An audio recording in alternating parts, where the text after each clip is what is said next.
Kamusta?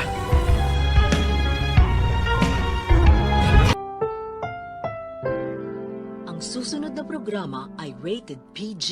Ito ay nangangailangan ng patnubay at gabay ng magulang para sa mga batang manonood.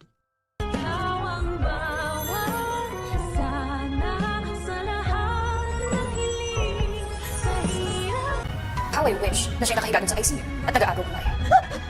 Sa tuluyan ngang paglitaw nitong si Justin na anak nitong si Giselle ay unti-unti na rin nating makikita ang tunay nitong ugali. Matapos kasi ang naging enkwentro nilang mag-ina ng makabangga nga ng isang babae itong si Giselle, ay may tatawagan itong si Justin at sasabihin niya dito na sana daw ay ang kanyang inang si Giselle na lang ang nakomatose at hindi ang kanyang lolo na awang-awa nga siya dahil sa kalagayan nito. Na bagamat nakita niya nga ay hindi niya naman nakausap.